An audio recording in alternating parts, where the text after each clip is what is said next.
इस वीडियो में हम कवर करेंगे resolution of vectors. Resolution of vectors क्या होता है, क्यों किया जाता है और कैसे किया जाता है।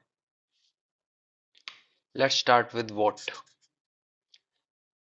जिस तरह 8 को हम 5+3 लिख सकते हैं, इस स्केलर को हमने दो स्केलर्स में रिजोल्व कर दिया है। इसको कहते हैं रिजोल्यूशन ऑफ वेक्टर्स, यानी कि व्हाट का आंसर हम ये कह सकते हैं breaking into such components which add up to give the same vector।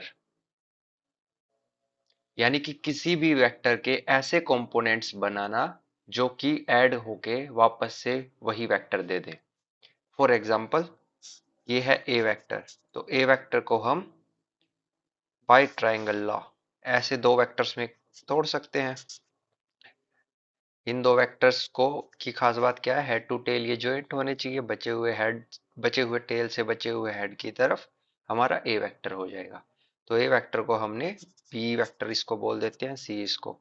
तो ए वेक्टर को हमने रिजोल्व कर दिया बी वेक्टर और सी वेक्टर में।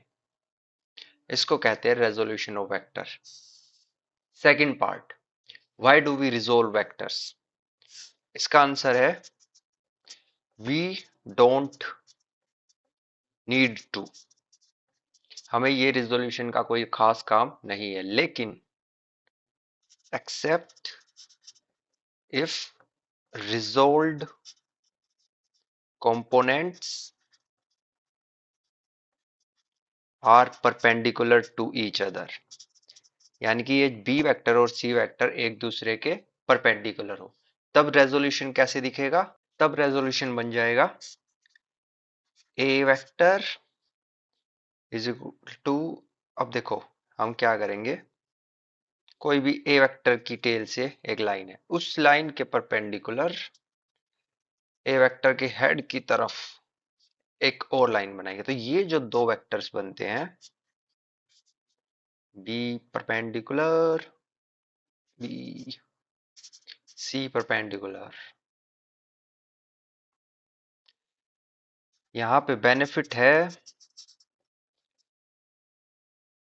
ट्रिग्नोमेट्री अप्लाई की जा सकती है हर तरह की, एंड पाइथागोरस थ्योरम अप्लाई की जा सकती है। यानी कि हम जो ग्राफिकल मेथड में कंस्ट्रक्शंस करते थे, वो हमारे विजुअलाइजेशन के लिए तो अच्छी है, लेकिन कैलकुलेशन के लिए बुरी, क्योंकि उसमें अलग अलग कंस्ट्रक्शंस करनी पड़ती हैं। तो इसलिए हम रेजोल्यूशन ऑफ वेक्टर्स का यूज कर सकते हैं ऐड करने के लिए। उसके बारे में बाद में बात करेंगे। हाउ टू रिजोल्व वेक्टर्स, ये हम ऑलरेडी एक तरह से कर ही चुके हैं। अभी जैसे हमने ये वाला पार्ट किया, तो इसमें हमने परपेंडिकुलर रेजोल्यूशन किया ही था, बट फिर भी आपको कोई भी एक वेक्टर मिले। फॉर एग्जांपल एक क्वेश्चन है, a duck diving into water 10 degrees below the surface. Obviously below ही डाइव करेगी, ऊपर तो डाइव नहीं करेगी, उसे तो फ्लाई करना बोलेंगे। तो ये वाटर सरफेस है। तो यहां से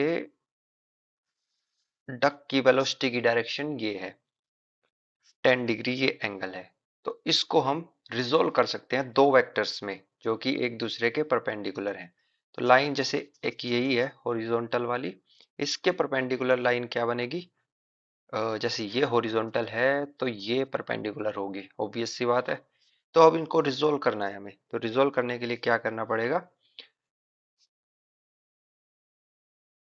जिस वेक्टर को रिजोल्व करना है उसके हेड से जिस लाइन पे जिस एक लाइन पे रिजोल्व करना है उसकी तरफ परपेंडिकुलर डाल दो। ये हो गया परपेंडिकुलर। तो ये वेक्टर इस वेक्टर प्लस इस वेक्टर का सम के रूप में देखा जा सकता है। तो ये हो गए इसके कंपोनेंट्स। तो ये अगर डक की वेलोसिटी है तो v cos 10 हॉरिजॉन्टल में वेलोसिटी हो जाएगी, और v sin 10 वर्टिकल में वेलोसिटी हो जाएगी। तो इसमें एक ही की पॉइंट है, कि जिस वेक्टर को रिजोल्व करना है उस वेक्टर के हेड से एक परपेंडिकुलर ड्रॉ करना पड़ेगा उस डायरेक्शन में जिस डायरेक्शन में रिजोल्व करना है। यूजुअली हॉरिजॉन्टल एंड वर्टिकल होती हैं। और परपेंडिकुलर क्यों? क्योंकि इजी ट्रिग्नोमेट्री, पाइथागोरस थ्योरम। ये काफी यूजफुल होगी नेक्स्ट वीडियो में जब हम एनालिटिकल मेथड की बात करेंगे। एंड फाइनली एक पॉइंट मैं स्ट्रेस करना चाहूंगा, वो ये है कि वेक्टर को थोड़ा सा पेपर पे विजुलाइज करने के साथ साथ माइंड में विजुलाइज करो कि इसके कंपोनेंट्स कहाँ हो सकते हैं। ये किधर जा रहा है? ये जा रहा है, अगर आप किसी भी लाइन में उसको कर रहे हो, जैसे ये हॉरिजॉन्टल है, तो ये किधर जा रहा है? ये थोड़ा सा वर्टिकल जा रहा है, नीचे की तरफ जा रहा है, और थोड़ा सा हॉरिजॉन्टल जा रहा है राइट साइड में। तो कंपोनेंट्स ऑब्वियसली एक राइट साइड का होगा और एक डाउनवर्ड का होगा।